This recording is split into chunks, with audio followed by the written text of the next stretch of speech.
दैनिक जागरण का संपादकीय डिक्टेशन। गति 100 शब्द प्रति मिनट। स्टार्ट होगा 5 सेकेंड बाद।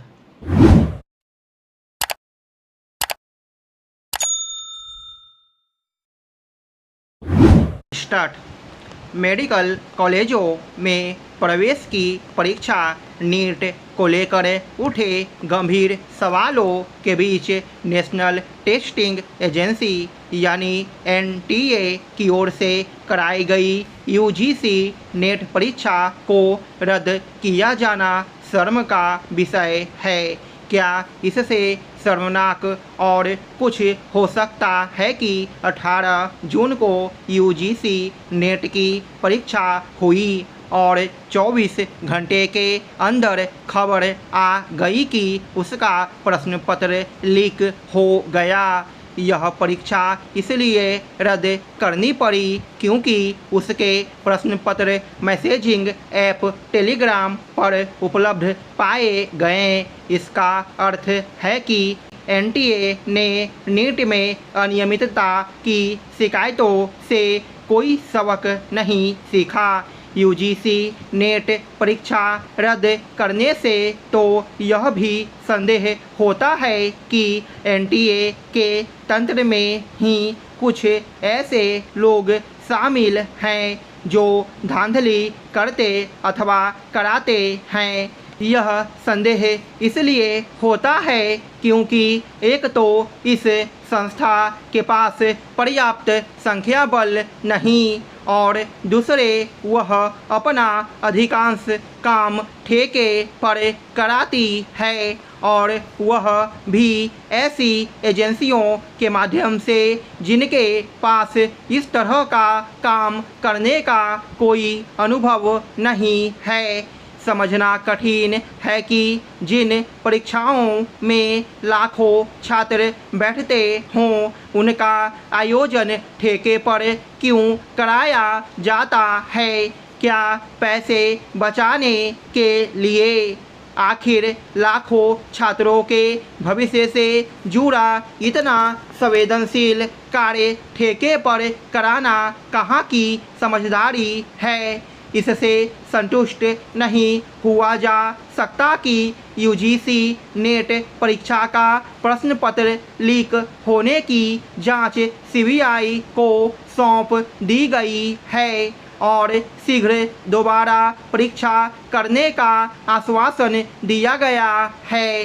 इस परीक्षा में 9 लाख से अधिक छात्र बैठे थे।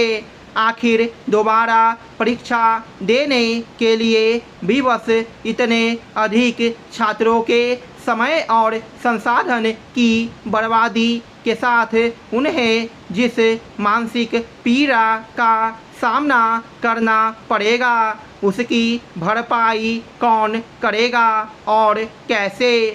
एक के बाद एक परीक्षाओं की विश्वसनीयता को लेकर उठने वाले प्रश्न एनटीए के साथ साथ शिक्षा मंत्रालय और साथ ही केंद्रीय सत्ता की प्रतिष्ठा को चोट पहुंचा रहे हैं। चूँकि एनटीए की साख ही सवालों से घिर गई है इसलिए उसकी कार्यप्रणाली में आमूलचूल परिवर्तन करना होगा। उसकी ओर से आयोजित की जाने वाली परीक्षाओं को लेकर भरोसा तब बहाल होगा जब स्वयं उसकी प्रतिष्ठा स्थापित होगी। यह आश्चर्य की बात है कि दर्जनों प्रतियोगी परीक्षाओं के प्रश्न पत्र लीक हो जाने की घटनाओं के बावजूद किसी को यह समझ नहीं आ रहा है कि आखिर प्रश्न पत्रों के कई सेट क्यों नहीं बनाए जा सकते ताकि यदि कभी एक सेट के प्रश्न पत्र लीक हो जाएं तो देश या प्रदेश भर में परीक्षा रद्द करने की आवश्यकता न पड़े। आज के इस तकनीकी युग में परीक्षा से पहले प्रश्न पत्र छाप कर रखने और फिर उन्हें शहर शहर भेजने की पुरानी व्यवस्था से छुटकारा क्यों नहीं पाया जा सकता? यदि ऐसे प्रश्न अनुत्तरित हैं तो पुरानी भूलों से सबक न लिए जाने के कारण कहते हैं कि एक तस्वीर 1000 शब्दों के बराबर होती है। बीते दिनों इटली में आयोजित G7 शिखर बैठक की सामूहिक तस्वीर पर यही बात लागू होती है। भारत इस समूह का सदस्य नहीं है, फिर भी विश्व की 7 बड़ी अर्थव्यवस्थाओं के इस समूह की शिखर बैठकों में 2019 के बाद से भारत को हर साल आमंत्रित किया जाता है। यदि योग को गंभीरता से अपना लिया जाए तो वह व्यक्ति का सबसे अच्छा और भरोसेमंद सहायक साबित होता है। यह अपने साधकों को दुख और कलेश से मुक्त करता है और सुखपूर्वक समग्रता या पूर्णता में जीने का मार्ग प्रशस्त करता है।